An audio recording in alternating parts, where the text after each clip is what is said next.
I didn't learn I was invisible from a fight. I learned it from a laugh I wasn't meant to hear. On the other side of our adobe wall, my wife's daughter measured my life in chores and convenience, not love or law. "He's basically a free caregiver," she said, casual as weather. In that moment, 5 years of midnight turns, wound care, and quiet vows collapsed into a single cold truth. I wasn't family. I was a resource. The cut wasn't loud, but it went to the bone. I didn't shout. I documented. I didn't slam doors. I built guardrails. And when the paper trail met the courtroom light, the story stopped being hers to spin. Before we dive into today's story, let us know where you're watching from. And as you watch, don't just sit back, be part of the experience. If a moment grabs you, whether it's powerful, unexpected, or deeply moving, drop a comment with the timestamp of that scene and share your thoughts. Your reactions bring the story to life, and we love seeing which moments resonate with you most. If you haven't already, hit subscribe and turn on notifications so you never miss a new story. Now, grab a coffee or tea, settle in, and let's begin. I learned the smell of chlorhexidine the way I once learned smoke, by living inside it until it told me what kind of day it would be. Morning in Santa Fe bleaches the stucco to bone and throws long yucca shadows across our adobe wall. The house sits at the edge of town where wind runs straight through, rattling the vents and lifting the burlap shade on the back studio. That room used to be Isabel's world. Now it is a staging bay for slings, foam wedges, therapy bands, and the overhead lift whose rails I polish like a ladder truck. I move carefully. The left knee that retired me from the firehouse argues on every stair. Discipline carried over from the old life. I check vitals and the feeding tube cap, roll towels for positioning, wipe grab bars with diluted bleach. Breakfast is a soft thing, pureed sweet corn for calories, yogurt thinned with warm water. I set it under a small fan to cool and listen for Isabel's breath in the next room. When words won't line up, she double blinks to say thank you, a method the home nurse, Jordan Pike, taught us after speech therapy stalled. I answer anyway, so gratitude has a sound to land on. Jordan comes on Tuesdays. He smells faintly of eucalyptus and latex and never treats pity like medicine. He checks skin, counts the seconds a pressed fingertip takes to pink, and shows me a cleaner tape path around the tender patch on Isabel's shoulder. "Steady is strong," he says before packing his bag. After he leaves, I write the note on the laminated chart, date it, and wipe the pen dry like I'm closing a call. The chart is our second clock. If I keep it right, the night goes kinder. Marta Sandoval, our neighbor, knocks without ceremony and slides a paper bag of warm cornbread across the counter. "Eat," she tells me. "Keep your strength." I don't argue. Community is the one thing that still arrives without an invoice. I slice a square and tuck the rest under foil, then carry water back to the bedroom where Isabel's eyes track the ceiling fan. Palm to palm, we practice staying. If she squeezes twice, it means I got the pillow right. If her brow softens, it means the ache has moved on. Money isn't a drama, but it is a math. My shortened firefighter pension, cobbled with Isabel's insurance, pays the invoices if I watch the edges. I sold my motorcycle and bought a scratched pickup that can swallow a lift without complaint. The glove box still holds my old station patch. When I run a finger over the thread, it's a private salute to the version of me who measured days by sirens. Now I measure by the evenness of Isabel's breathing and the color in her cheeks. Pride used to be a quick knockdown, now it's a clean med line and a transfer without a flinch. Tess, Isabel's daughter, arrives the way canyon wind does, sudden, bright, and gone. She moves quickly through rooms, phone in hand, questions fired like checklist items. How are her meds? Did the therapist reschedule? Insurance called? Her perfume leaves citrus in the hall after she's already backing out the door. I answer plainly and keep judgment to myself because judgment draws flies. What I notice and file away without heat is her habit of describing recovery like a workflow and a timeline. She is efficient, almost professionally so, as if tenderness is a process you can standardize if you color-code it. Well, Some afternoons, the wind carries market sounds up the arroyo, vendors laughing, a dog complaining, the sigh of a bus. I keep doors cracked to move air and hope through the rooms. Isabel's hand is light, but insistent when it wants mine. I note her pulse with my thumb and pretend the metronome is a song we both remember. Sun makes a square on the kitchen tile. I roll her chair into that square so the light can do what it does best. Warmth is a kind of medicine they don't bottle. If I am honest, I do not live by hours. I live by thresholds. Blood pressure above this, below that. 2-hour turns, so pressure never wins. Supply lists drafted the night before because tired minds forget, and forgetting costs skin. The work is unflashy the way most survival is. The closest thing to triumph is the softer line between Isabel's brows when the evening cool rolls through the swamp cooler. People say, I am a good man. I am not. I am a man who made a vow and treats it like a job that happens to be holy. I keep the place clean the way firefighters keep bays clean because chaos respects polish. The pill organizer clicks like a metronome when I close each day's door. The lift glides with a whisper when I check its bearings. Even the wastebasket liners get tied tight and squared in the bin. Order doesn't cure anything, but it slows the slide. My pride is the quiet that follows a sequence done right. By 3, I set a bowl of sweet corn soup on the porch rail to catch the breeze. The fan ticks, the burlap shade lifts, summer hums on the street beyond our courtyard. I wipe the rail with a bleach cloth because habit is cheaper than panic. A cicada starts up in the cottonwood, and I time the pulses the way I time breaths at night. Beyond the adobe wall, voices float in, cheerful, unguarded. Tess laughs with someone I don't recognize. Their talk is bright and logistical, the kind that stacks plans like boxes.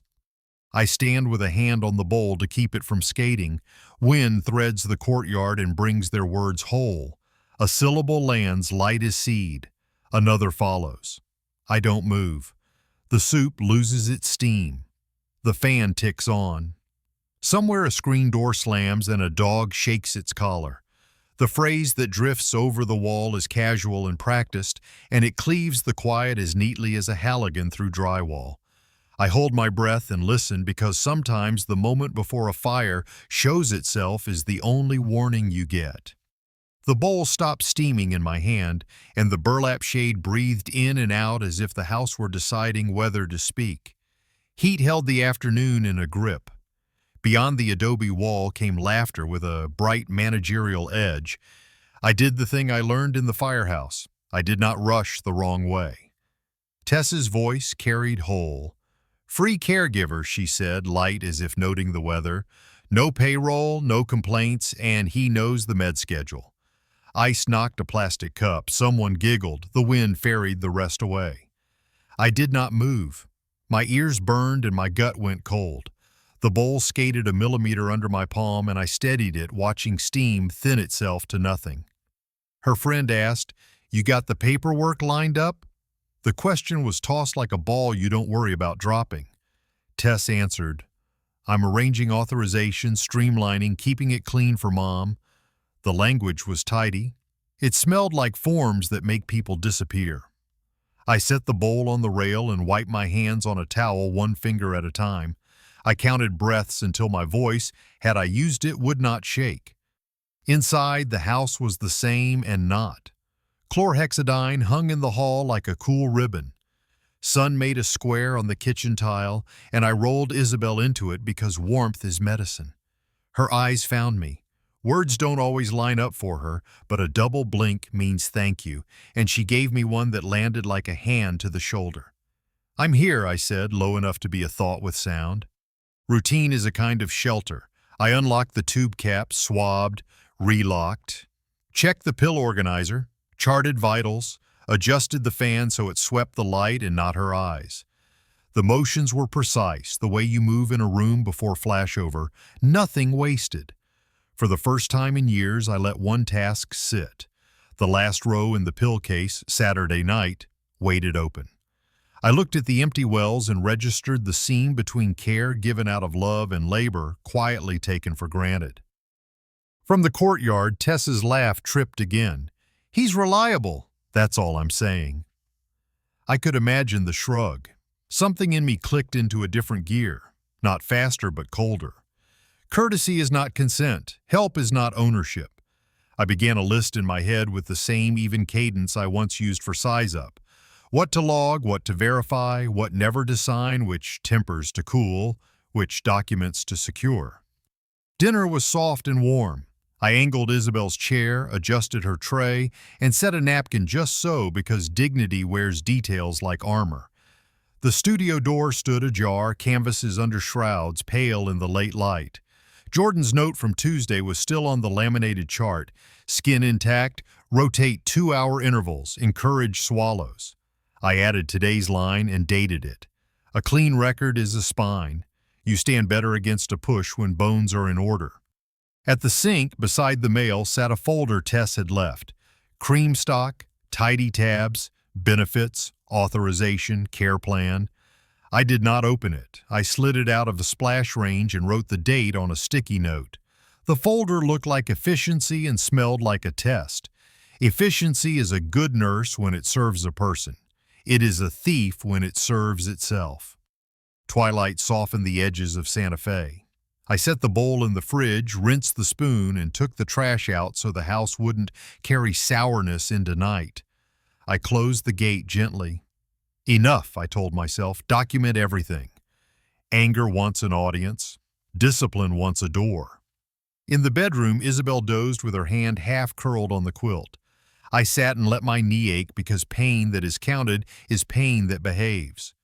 I thought about the language of ownership and how it sneaks in wearing scrubs.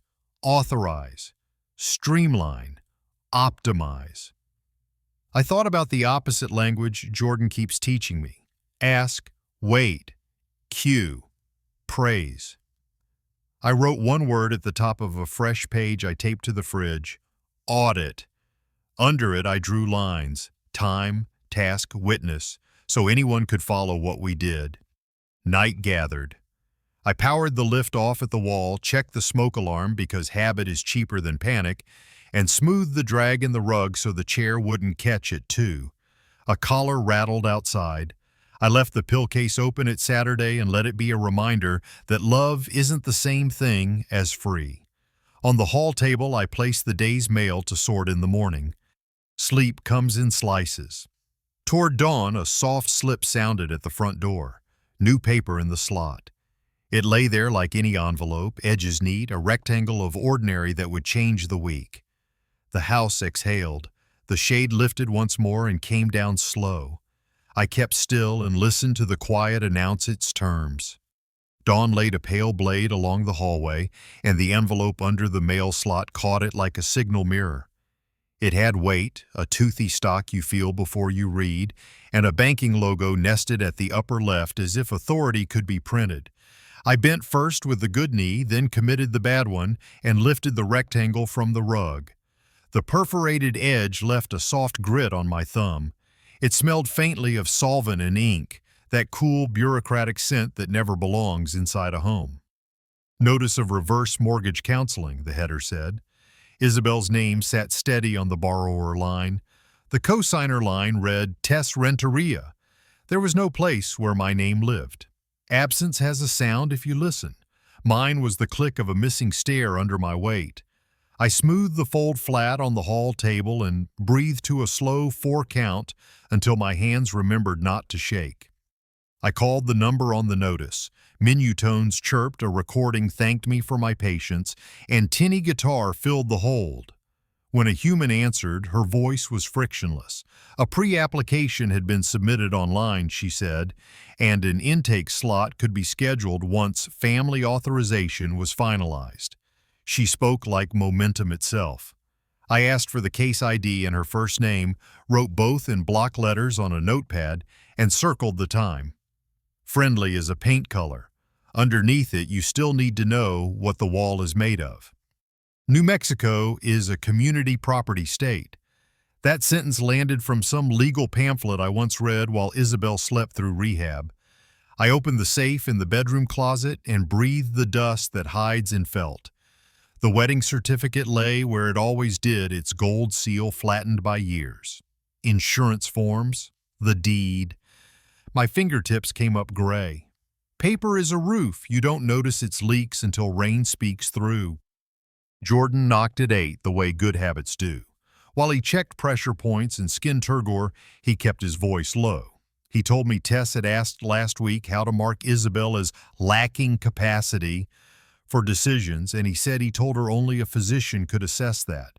I wrote the sentence in the care notebook, added the date, and asked him to initial.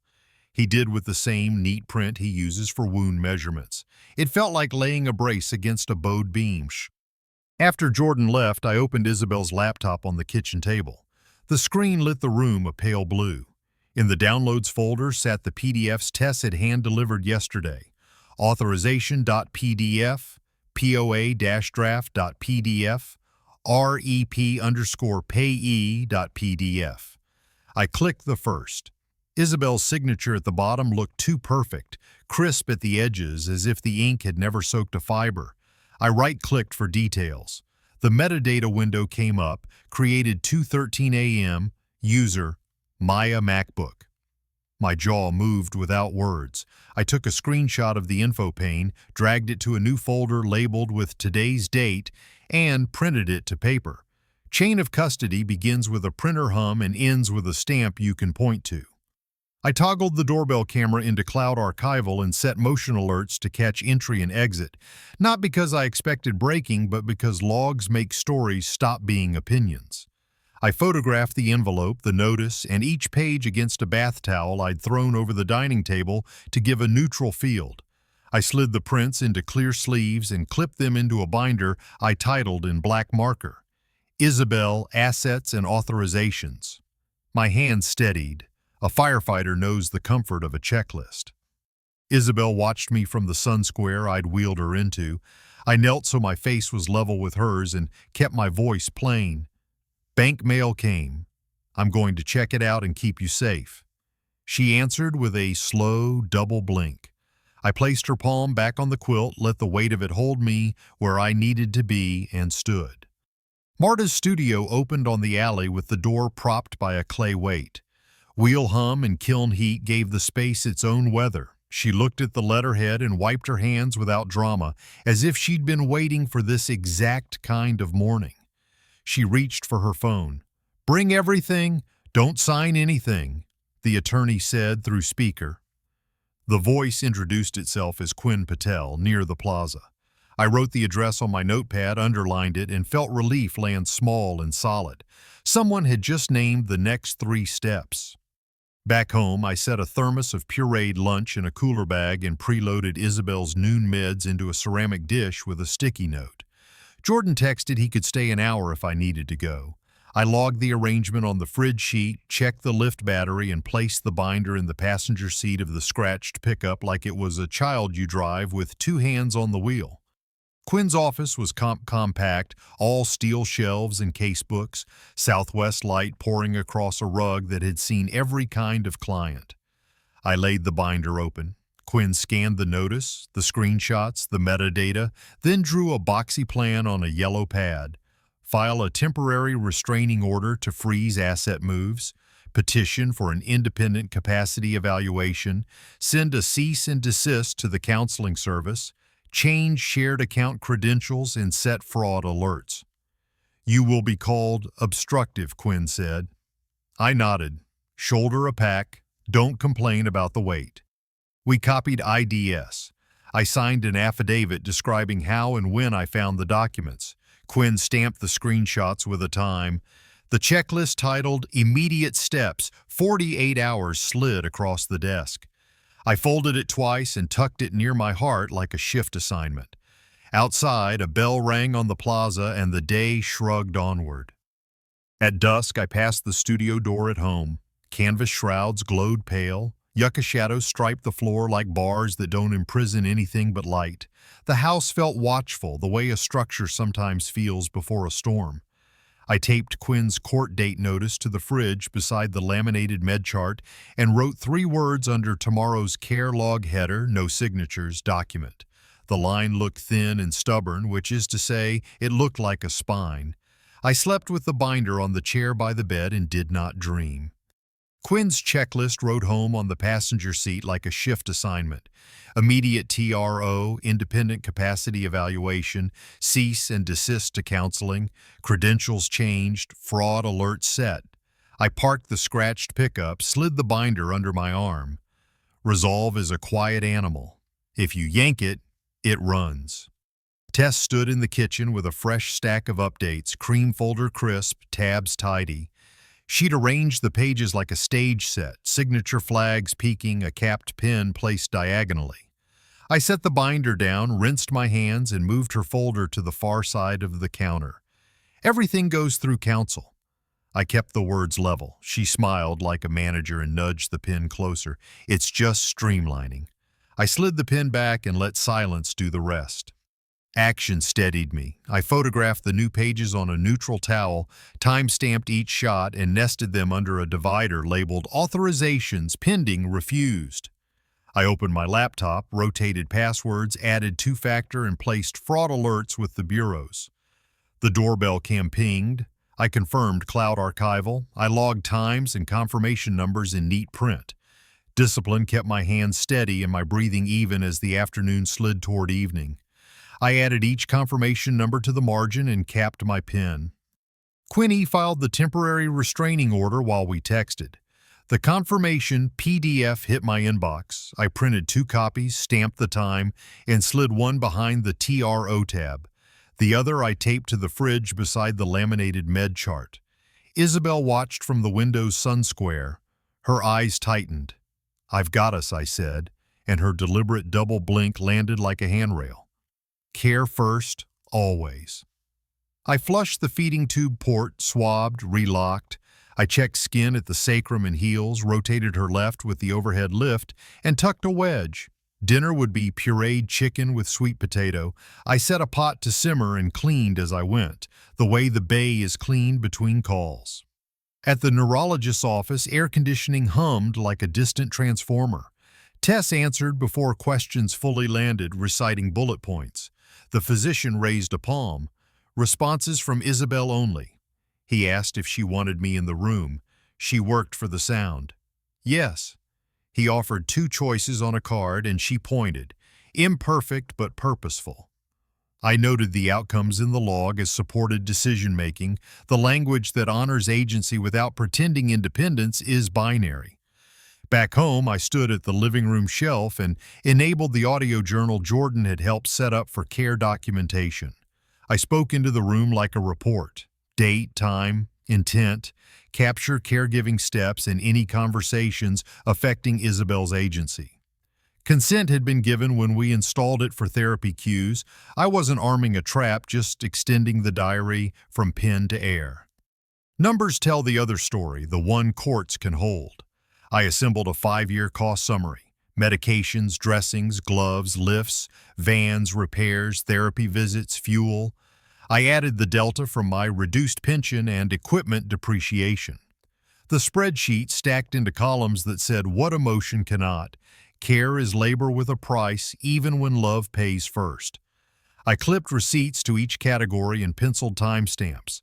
Quinn would want the math clean enough to pass through a clerk's hands without smudging. Need backup for transport? Chief Rourke asked, voice like a rope you can lean on. Court might collide with therapy. I exhaled. Maybe. I wrote CHIEF-BACKUPTRANSPORT on the fridge calendar and felt the house square itself on its footings. Online, Tess posted a vague flare about someone clinging to my mother's house. I deleted the app and added a line to the log. No social responses. Preserve evidence only. Tess shifted tactics, voice honeyed. This is just streamlining. She nudged the capped pen again. All documents go to counsel, I said. We'll move at the right speed. She sighed, a small theatrical release, and left the folder at the counter's edge like a lure. I labeled it with blue tape. Refused, so there would be no amnesia later. A courier knocked with acknowledgement of the cease and desist receipt. I photographed the slip, filed the original, and tucked a copy behind the TRO tab. The binder had stopped feeling like clutter.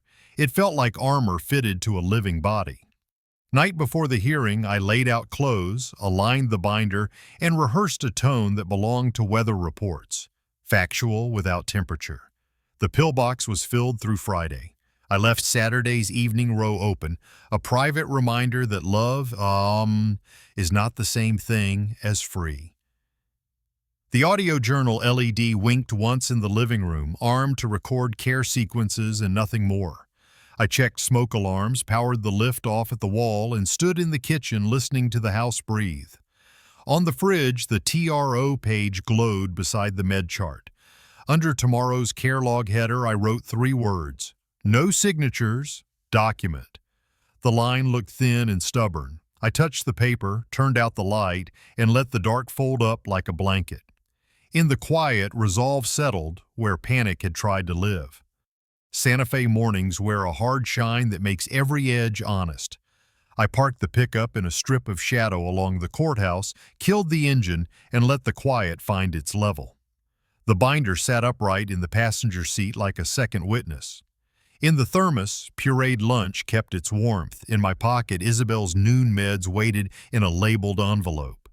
Habit made a last sweep, phone charged, copies clipped, ID handy. I breathed the way we teach rookies, 4 in, 4 hold, 6 out, until my knee stopped arguing about the stairs ahead.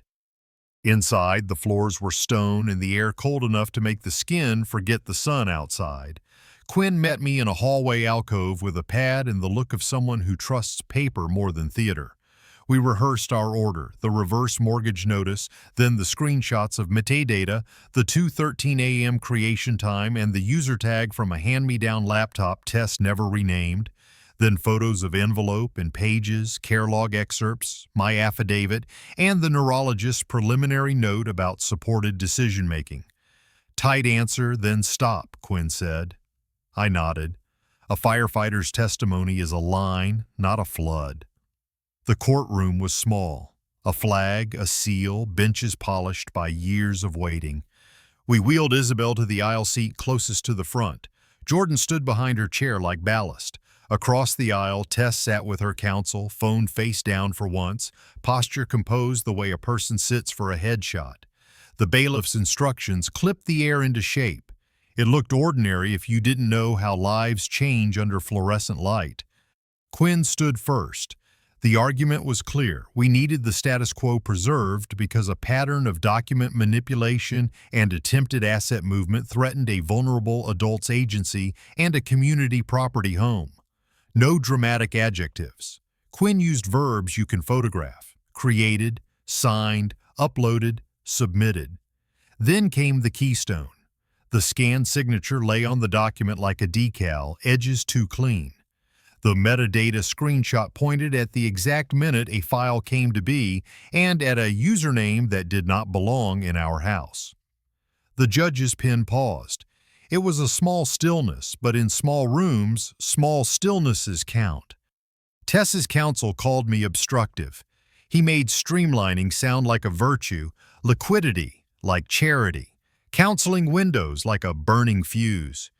He said words that sell well: maximize, optimize, monetize.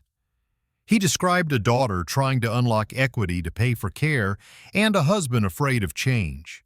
It was a good story if you squinted hard enough to blur the fingerprints. Jordan gave the room its spine back. He didn't reach for feeling, he reached for protocol. He said Tess had asked him how to mark Isabel as lacking capacity and that he had refused, directing her to a physician assessment. He explained the double blink cue and the safeguards we use as standard of care. His voice was clinical and calm. Credibility is a kind of anesthesia. It lets truth enter without flinch. Quinn introduced the neurologist's preliminary note. It did not crown anyone king. It said Isabel could make simple choices and needed support for complex ones. It recommended an independent capacity evaluation. The note cut through a pair of lies at once: the lie of total incapacity and the lie of total control by any single proxy. Nuance is a hard sell in court. That day it sold. We had asked for leave to admit a short excerpt from the living room audio journal, the lawful care diary we had enabled months ago. With consent, the clerk queued 30 seconds. In the recording, Tess's voice was soft but directive. "Say Caleb makes me scared when they call." Isabel's reply was a small silence and then a faint, stubborn no. The volume was even. The impact wasn't. The judge's eyes flicked from the speaker to Isabel, then to me, then back to the paper in front of her. When Quinn called me, I kept to facts. I described finding the notice under the door, calling the hotline, taking the agent's name and case ID, securing screenshots of metadata, printing and time-stamping, filing for a freeze. I said one line that felt like standing at the mouth of a hallway full of smoke. "I'm here to keep Isabel's voice from being replaced by anyone else's." Then I shut up. The judge asked if Isabel wanted me near her when decisions were discussed. Isabel turned her head and worked for the sound. Yes. It came out thin and entire. The room breathed with her. In that breath, something old and simple took its seat. The person at the center of the paperwork was still a person. Rulings come in paragraphs that look like guardrails when you stand them in a row. The court granted the temporary restraining order. No reverse mortgage steps, no authorizations advanced, no new credit lines without leave of court. An independent capacity evaluation was ordered. A temporary accounting would cover the prior 6 months of spending from Isabel's funds, including any cards under Tess's control. Deadlines were set as if the calendar itself could keep the peace. The clerk's stamp made a sound like a door latch. Quinn handed me copies for the binder and pointed to dates. I entered them in my phone and on a sticky that would live on our fridge, because civilization at home is a sheet of paper you can point to at 2 a.m. We wheeled Isabel into the courtyard so the sun could do what it does best. Warmth soaked her cheekbones and erased the gray that courtrooms give to every face. By the steps, Tess leaned in just enough for a line to ride the air. "You won a round." I let it pass. I thanked Jordan for showing up with his calm and texted Chief Rourke. "TRO in place." "Eval ordered," he replied with a thumbs up, then, "Proud of you." Pride is a dangerous word. I put the phone away and pushed the chair into the light. Back home, the binder returned to the kitchen table like a tool laid down at shift's end.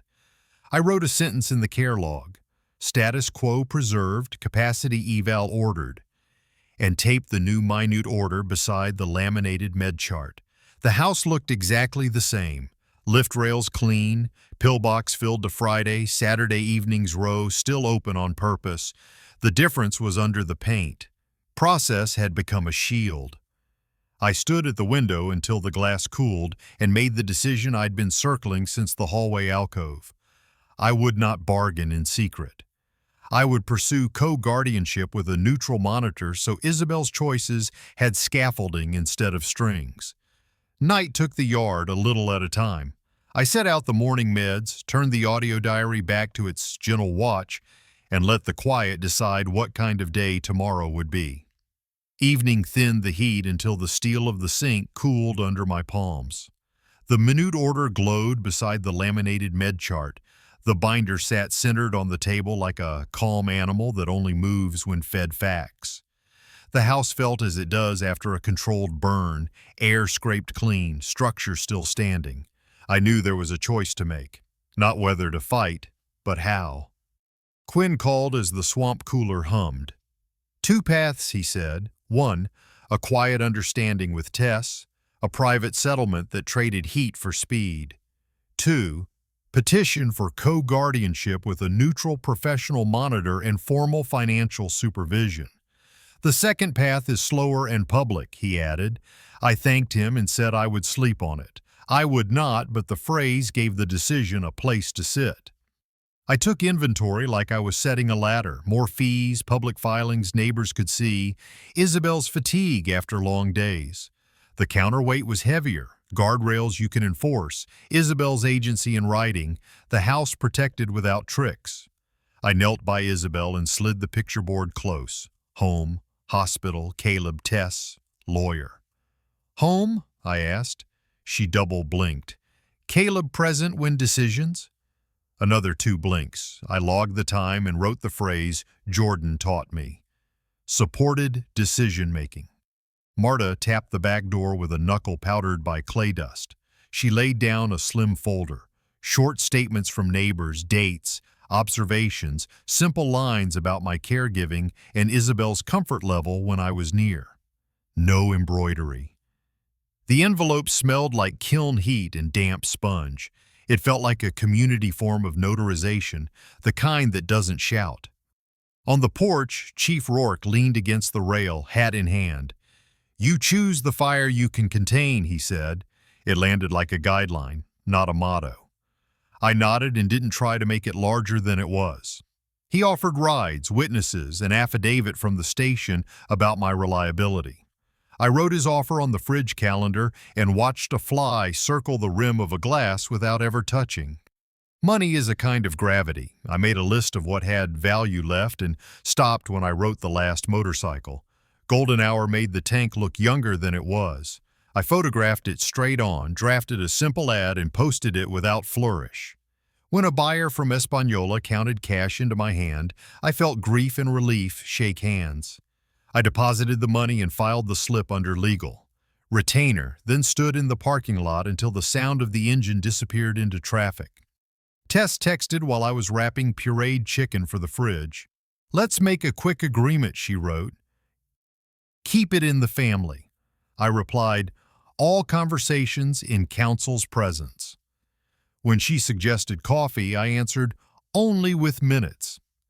I screenshotted the exchange and slid it under a communications tab. Boundaries are quieter than fences, but hold better in storms. Online, another vague post from Tess stirred. I copied the URL and timestamp, pasted both into the log, and closed the app without reading the comments. One line on paper steadied the room. No responses, preserve. Between these moves, I kept the rituals that make the rest matter. I flushed the tube, swabbed, relocked. I tested the lift glide and oiled the hinge that had started to whisper. I turned Isabel at 2 hours, then again the wedge tucked under her hip like a sandbag against a flood. I plated soft dinner neatly. We held hands while the light climbed the wall and slipped into evening. Paperwork exists, so the body stays safe and the person inside it stays present. Quinn's checklist for the petition ran like a slow river. Draft co-guardianship papers. Nominate a neutral monitor for finances. Attach exhibits. The care logs, neighbor letters, neurologist note, TRO, and sign a declaration of intent. I wrote the declaration the way I file incident reports. Narrow lines, active verbs, protect agency, prevent dissipation, avoid secrecy. I made a promise to myself I wanted in ink. I wrote it on a sticky above the desk. Refuse secrecy. Respect truth. If I turned Tess into a villain, I would be making a simpler story than the one we lived. The problem was control without consent. Keeping that sentence visible kept me from sharpening it into blame. Near midnight, my knee lodged a protest up my spine. I almost misfiled a receipt under supplies instead of legal. I stopped, breathed, and put it right. Mistakes breed in rush. The path I had chosen, if I had chosen it, would require slow exactness. I poured water and watched the glass bead cold at the lip. I counted to 10 and then to 10 again. I drafted an email to Quinn and read it twice aloud. Proceed with co-guardianship and neutral monitor, I wrote. No private settlement. I scheduled a notary for morning, printed 2 clean copies of everything, and placed the packet by the door. The printer warmed the room a notch, and the pages curled at the edges as they cooled, like breath on glass. I whispered to Isabel, "We'll build scaffolding, not strings." 2 blinks answered in the low light. Before dawn, I listed tomorrow's tasks on the fridge: submit petition, confirm evaluator, refill wound care kit. I checked the pillbox and left Saturday evening's row open. The private reminder that love is not the same thing as free. The audio journal's LED steadied to a heartbeat in the living room. In the arroyo, a coyote slipped across the gray like a rumor that refuses to be caught by daylight. The house aligned itself for impact. I slid the binder into my bag, turned off the lamp, and let the quiet settle into its corners. Somewhere, a document waited to be stamped. Somewhere, a post I would not answer gathered comments and heat. Here the bed made its square of shadow, and Isabel's breath set the tempo for a new kind of morning. The kettle hissed just as the desert light flattened into that bright, merciless white Santa Fe saves for mornings that refuse nuance. Notifications were still off. I only unlocked my phone to check the time. A neighbor had texted a screenshot. Tess's post sat there like a sand spur, a caption about a stepfather clinging to my mother's house, and a clipped video of me carrying a lockbox stripped of the hour of context around it. The bowl of oats on the counter went cool. I wrote a single line in the care log, no responses, preserve URL plus timestamp, and set the phone face down. I captured the evidence the way I capture vitals. I saved the link, took device screenshots, noted the file hash my phone records, printed a PDF, and slid everything into the binder under communications.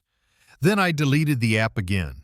I said the date and the next task aloud, steady and quiet, because giving sound to order keeps the house's temperature from rising for no medical reason. Marta answered with one image, not a debate. She posted a still from last year's dust storm. Me carrying Isabel inside under a blanket while the sky turned the color of old pennies. Her caption was bare facts, date, time, wind speed. Neighbors added comments that didn't shout because they didn't need to. We saw this. They were out there in it. I saved the link for the binder and kept my hands off the keyboard. Community is a chorus. I don't need a solo. By mid-morning, a courier dropped a thick envelope. The court-ordered 6-month accounting compiled from Isabel's accounts, including cards Tess controls. The paper smelled like fresh print and clerk's ink. I read line by line, large cash withdrawals labeled necessities. Airline tickets to Miami and Las Vegas.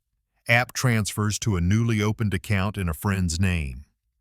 I made pencil checks, circled mismatches, and slid neon tabs onto pages. On a clean sheet, I summarized for Quinn. Dates, amounts, vendor types, pattern. Emotion stayed out of the margins. Clarity was its own force. After lunch, Chief Rourke and 2 retired firefighters rolled up with a toolbox to fix the wheelchair ramp. The slope had drifted and a bolt sang when weight hit the middle. They tuned it like men who expect to be judged by how a level bubble settles. Taps of a hammer, screws biting clean, a rubbed bar of soap where wood kissed metal. Isabel smiled for the first time all week. I logged ramp repair, safety improved, and felt the house square itself by a small, satisfying degree. The knock at 3 was sharp enough to cut fruit. Tess stood on the threshold, jaw tight, eyes bright with a heat that wanted witnesses. "You're taking my mother away," she said. I kept the doorway open so air could pass. Isabel tapped the rail, Jordan's cue for wanting to speak, and forced the word that mattered. "Tess, sit." I set a glass of water on the table and slid the accounting packet across, open to a flagged page. Tess scanned, faltered at the airfare entries, and tried to rebuild the ground. Points. Companion fares. I let the page stand between us like glass. "Everything goes through council," I said. She stared, then looked past me into the house as if the walls might argue on her behalf. Evening pulled the color out of the yard. An email alert slid into my inbox. Isabel's credit score had dropped. The dashboard showed a new credit card application attempt using her email. The IP geolocated to Tess's apartment complex, a red banner across the top. Potential identity theft. Protocol took over. I placed extended fraud alerts with the bureaus, filed an identity theft report, and emailed Quinn screenshots and IP info. I called the bank's fraud line and requested written confirmation that no new credit would be opened without leave of court. I printed confirmation numbers, hole-punched the sheets, and labeled a new tab. Fraud. Credit. Stress pulled Isabel's breath into a fast, shallow pattern, a small tremor in the hands. I downshifted the night, fan to low, lamp to amber, and a whispered story from station days when a mysterious scraping in a wall turned out to be a loose vent flap. She squeezed once, then unclenched. I logged vitals at 1:15 a.m., again at 3:20 a.m., the hours when the city goes quiet enough to hear your own blood. There are shifts in this work no one claps for. They still count. I refused to write a villain I'd have to fight forever. In my notebook, I named the problem with fewer nouns than anger likes. Control without consent, money moving faster than permission. On a fresh page for court, I wrote, preserve personhood, prevent dissipation, avoid secrecy. The sentence read like a mission patch. It also read like a map I could hand to any stranger and ask them to follow. Morning returned with the flat light that makes Adobe honest. Quinn's reply landed before the kettle finished its soft talk. He would fold the credit fraud evidence into our next motion. Continue the freeze, request 12 months of financial monitoring, bar any credit actions without leave of court. I added Marta's neighbor letters and the ramp repair note to the packet. Soft proof of stability, the kind that tells a steadier story than a rant. I did not check the post again. I pinned a fresh day sheet to the fridge. Prep motion fraud, update evaluator, refill wound care kit. Coffee hit the cup in a brown arc and made the kitchen smell like a room where adults do complicated things on time. The binder had heft now, but it didn't feel heavy. It felt like armor made to purpose. What came next had to be solution, not just defense. Co-Guardianship papers finalized, rehab target set, and a conditional on-ramp for Tess if she wanted to step into care with verification instead of control. I rinsed the cup, checked Saturday's open row in the pillbox, and turned the page in the log. The house exhaled. We had work to do. Morning came clean. I pinned a new day sheet to the fridge, prep motion fraud, confirm evaluator, refill wound care kit, then opened the binder to fresh tabs labeled in black marker, co-guardianship petition, financial monitoring, rehab plan. Defense had carried us through the blast. Construction would carry us forward. The kitchen looked like a field office, a thermos, a stapler, a small square of sunlight that moved across the table like a patient clock. Quinn and I finalized the petition by phone while his paralegal patched in documents. Joint guardianship, my name for person care decisions, a neutral professional monitor for finances. We attached exhibits like studs in a frame, care logs, neighbor letters, the neurologist's note on supported decision-making, the TRO, the credit fraud screenshots. Quinn's cadence was a carpenter's. File, serve, calendar. I initialed each exhibit list, then printed a closing page that said what I meant in lawyer shape without losing the reason for the shape. The evaluator's office confirmed date and time. I emailed a functional snapshot of Isabel's day, the best windows for attention, the lag between question and response, the double blink for yes, how fatigue presents like loose stitching by late afternoon. I asked about wheelchair access and whether we could take breaks in a quiet hallway. The coordinator replied in bullet points that loosened the knot between my shoulder blades. Between calls, I opened the hospital's caregiver skills module. Tube care, transfer mechanics, pressure injury prevention. I watched the videos, took the quizzes, and downloaded the certificate with the modest pride of someone who still likes passing tests. I printed 2 copies and filed them under care labor value next to the 5-year cost spreadsheet. If anyone wanted to pretend this work was an instinct, I had ink that said otherwise. Jordan arrived with a rehab goal sheet he'd typed and taped with blue painter's tape so it would peel clean. 3 targets, 1 self-initiated sip per meal, 1 independent yes/no decision each morning, 1 transfer with reduced assist by month's end. We posted it beside the med chart where the house already knew to look. Isabel's eyes tracked the page and she double blinked. Good goals, Jordan said, then checked the lift glide and left me a strip of felt to quiet a squeak on the overhead rail. Order doesn't cure anything, but it replaces chaos with available hands. I restocked the wound care kit, labeled bins for gloves and gauze, oiled the lift track, checked smoke detectors, and updated the emergency contact card. Quinn's number added, the monitor's name penciled, pending. I wiped the fridge door and the counter corners where crumbs anchor themselves like stubborn thoughts. The room felt easier to clean because the next hour had a shape. I drafted a care participation plan for Tess. Specifics, not vibes. Saturday food prep under my supervision, one supervised transfer practice each weekend, sign-in out logs on the counter clip, and all spending through the monitored account with receipts. I sent it by email and CC'd Quinn. The door was open, but the rails were bolted into studs. Marta poured tea on her back patio where rosemary brushes your pant leg and the kiln clicks as it cools. She read the plan and nodded, then added 2 sane additions: a key holder log by the door and a whiteboard of weekly goals where anyone entering could see what we were building. I wrote both on my day sheet and felt less alone for the 100th time without having to call it gratitude aloud. The chief dropped by with station bounty, a folding transfer board sanded smooth and a spare ramp wedge. "On call the day of the eval," he said, tapping the rail with 2 knuckles. I wrote it in the corner of the whiteboard, "Transport backup, Chief," and put the board behind the couch where I could grab it one-handed. The neutral financial monitor from Quinn's list called for intake. I provided bank names, the current freezes and fraud alerts, the expectation that no disbursement moves without dual approval under the court's terms. I emailed the accounting summary I'd built in Chapter 7 and the confirmation letters from the bureaus, then added the monitor's card to the binder index like a new tool in a drawer.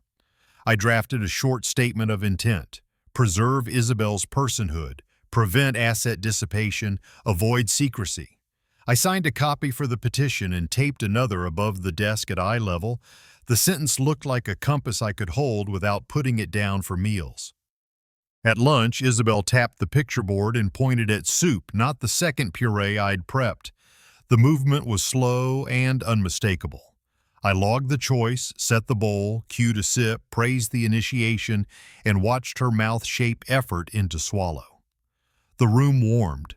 Goals, even small ones, are how a day announces itself as a day and not a problem. Tess's reply landed mid-afternoon. She agreed to the weekend shift and pushed for a debit card for errands. I replied within the same minute, spending only through the monitored account, receipts required, no personal cards. I CC'd Quinn in the monitor and filed the thread under communications. The paper made a glass wall we could see through without walking into each other.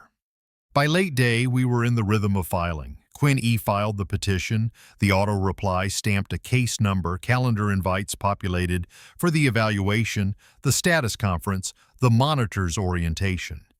I wrote each on the whiteboard and penciled them onto the fridge day sheet because redundancy is a safety system, not a quirk. I closed with the housekeeping that looks like care because it is. The lift rail got one more pass of felt. The key holder log hung by the door with 2 names and 2 times written in neat block. The whiteboard's weekly goals sat where sun could land on them in the morning. Isabel's hand found mine and rested there without the question it used to carry. I wrote one line in the care log: scaffolding in place. Outside, the desert cooled the edges of the day. Inside, order held its quiet, ordinary ground. It was enough to build on. Courthouse mornings carry a cleaner light than the rest of the week, as if the sun has been polished for use. I parked in the same strip of shade as before and rested my hand on the binder. It felt slimmer now, denser, like a rig that's been serviced and signed off. The thermos rode in the door pocket. Isabel's noon meds sat in a labeled envelope. My breath found the old 446 pattern and held. Inside, varnish on the benches gave off a sweet note. Somewhere a copier performed its muffled ritual. The seal on the wall caught a hard bar of sun. Quinn met me at the rail with a clipped nod and a palm pressed once to the binder. No pep talk. We knew our order, and our order was paper. Jordan wheeled Isabel to the aisle seat, hair brushed, blanket folded over her knees, her face set to neutral the way a person learns for rooms that take energy. Tess sat across with counsel, posture contained, eyes fast. The bailiff called, and the judge took her place as if she had always been sitting there and we had just looked up in time to notice. The recap landed like a ballast. The court summarized what the record already showed. The scanned signature laid over a document like a decal, the metadata windows with their 2:13 a.m. timestamp, and the stray username from a hand-me-down computer. The 30-second audio clip in which coaching met quiet refusal. The neurologist's note stating that Isabel could make simple choices and needed support for complex ones. The 6-month accounting with cash withdrawals and airfare and app transfers, the fraud alerts and the IP geolocation. It wasn't drama, it was weight, and the room adjusted to carry it. Then the order. The court granted co-guardianship. I would serve as co-guardian for personal decisions. A neutral professional would monitor finances. The order spelled out supported decision-making in full words instead of euphemism. My presence preferred for complex choices, simple choice prompts, encouraged, periodic evaluator reviews. The home's big questions would be asked with Isabel in the room rather than around her. Hard guardrails followed. Any reverse mortgage was denied absent future leave of court. 12 months of financial monitoring were set in place. Funds spent improperly, airfares, app transfers, cash labeled necessities without receipt, would be clawed back to Isabel's account. No new credit lines could open without court approval. Banks were to issue written confirmations of the freeze and the no new credit rule. Each sentence was a fence sunk into something firmer than sand. The order took a moment to note labor without making it sentimental. My documented caregiving, logs, certifications, costs counted as a factor in the court's equitable considerations. Some fees would be reimbursed, petition costs would be apportioned. It wasn't payment for love, it was recognition that steadiness is work, and work has a place in law. Deadlines arrived the way rain does in the desert, suddenly, then all at once. The clerk issued minute orders, due date for the capacity evaluation report, orientation with the financial monitor, status conference on the calendar, dates by which restored funds must land, monthly statements from the monitored account. Quinn underlined each date on a copy and slid it to me. The page felt like a map that favors hikers who keep a steady pace. The judge did one human thing that mattered more to me than any paragraph. She addressed Isabel with a simple question. Did she want me nearby when decisions were discussed? Isabel took the breath a swimmer takes at the wall and said a small yes. Jordan nodded and made the notation. The courtroom breathed, and for a moment paper and person stood in the same light. In the courtyard after, warmth reclaimed faces from fluorescent gray. Tess passed and gave the line she had brought with her. You got your order. I let it find the air and disappear.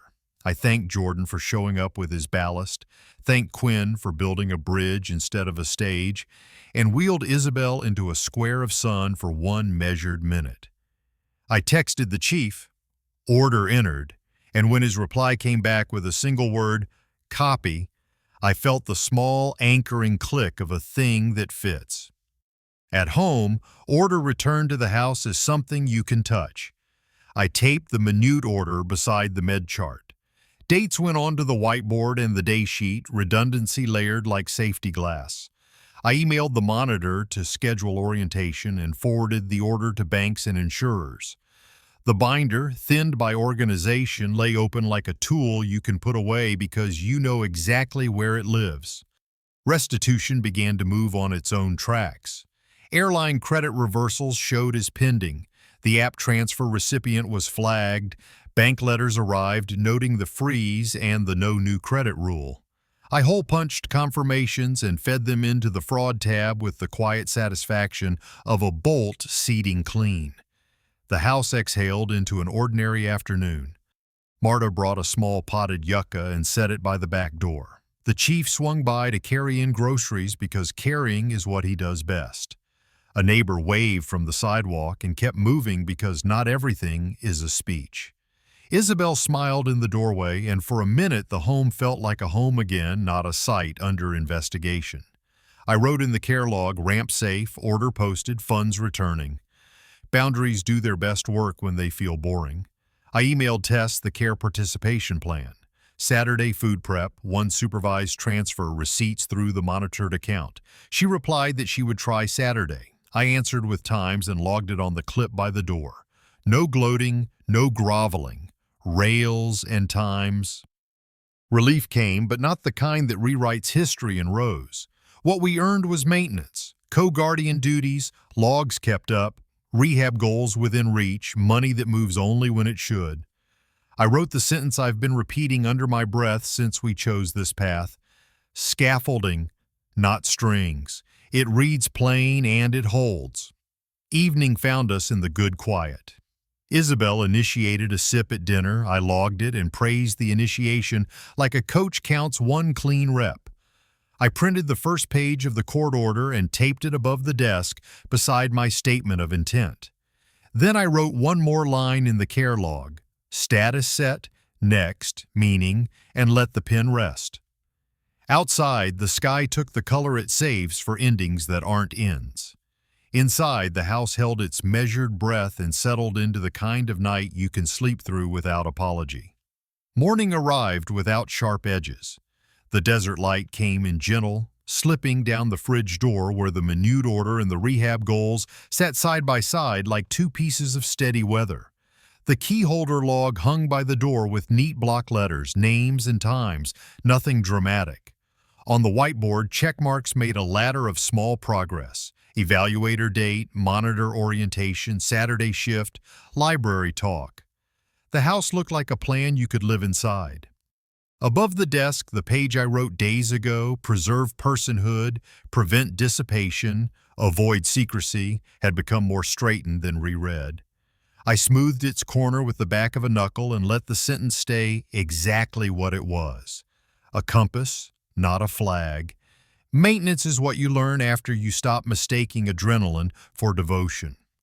Care moved in its own grammar. I flushed the tube, swabbed, relocked. The plastic gave its small, clean click. The lift glide whispered along the track where Jordan's felt strip had erased a squeak. At 2 hours, I turned Isabel with the wedge tucked like a sandbag against drift and checked skin where pressure likes to negotiate. Breakfast was soft, as much craft as cooking, with a bowl warmed by a square of sun on the counter. The pill organizer closed with its metronome sound, and the day took its beat from that. Procedure wasn't love, but it was the language love spoke fluently after the storm. Agency announced itself in little flags. Before lunch, Isabel pointed at music on the picture board instead of TV, and later she tapped soup without needing my prompt. I logged both, cued the sips, praised the initiation. Metrics used to be hose pressure and interior temperatures. Now they were swallow counts and yes/no decisions. I never thought a penciled checkmark could feel like a sunrise, but here we were. Tess arrived for her first weekend shift with a bag of groceries, hair pulled back, eyes lowered to the list I'd sent.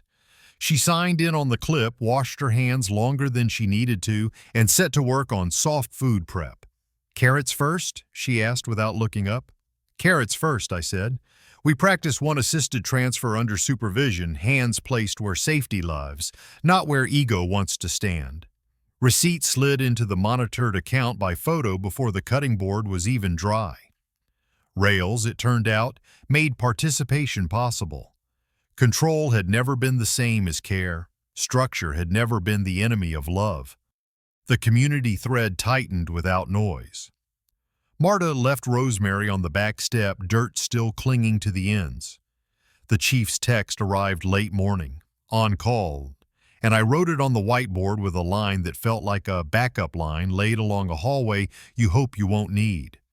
A neighbor set a bakery bag on the porch and knocked once in the way of people who have somewhere else to be. These gestures didn't announce a parade. They stitched ordinary life back together, and ordinary was the finest cloth I owned. Money went back where it belonged without ceremony. Bank confirmations arrived, airline credits posted, the app transfer reversed and flagged, the no new credit letter scanned and filed. I hole-punched each and closed a subfolder in the fraud tab with the satisfaction of a latch seating. Relief didn't sing, it exhaled. Quinn's office sent a short note acknowledging the completeness of my logs and a partial fee reimbursement that meant next month's supplies wouldn't require a sale or a gamble. I slid the check into the drawer and resisted the urge to bless an inanimate object for arriving. The house remembered how to be a sanctuary. The ramp gave up its complaint, the lift rails moved in a hush.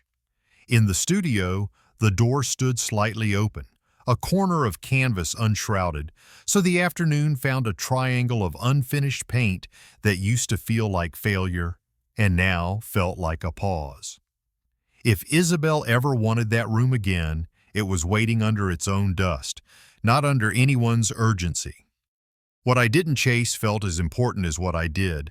I did not log in to see the echo of last week's noise. I checked the key holder log, not the comment count. No replies. Only records, I wrote in the care log and closed that loop. Revenge, I'd learned, is a poor carpenter.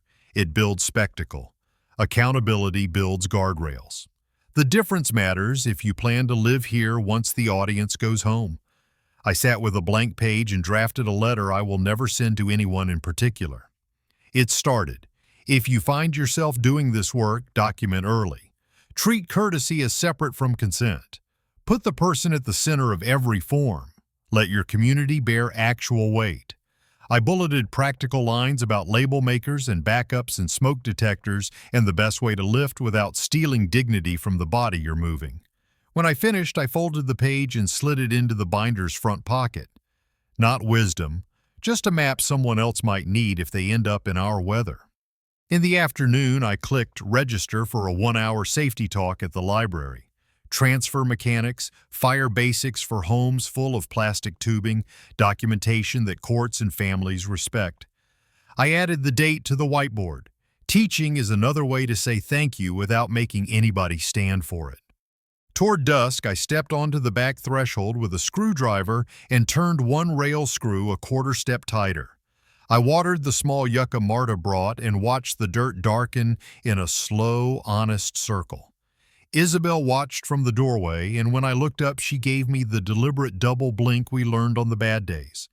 I answered without saying anything, which is also a language if you practice. The evening settled into the kind of quiet that offers the body a truce. I checked the pillbox, Saturday night's row still left open on purpose, a reminder that love is not the same thing as free, and straightened the page above the desk one last time. Chlorhexidine hung clean in the air, not loud, just present. Yucca shadows loosened across the stucco. Somewhere a neighbor's car door thunked shut. The house had no speech to make, and neither did I. I turned out the kitchen light. The binder slid home on its shelf with the weight of a tool you're not afraid to use again.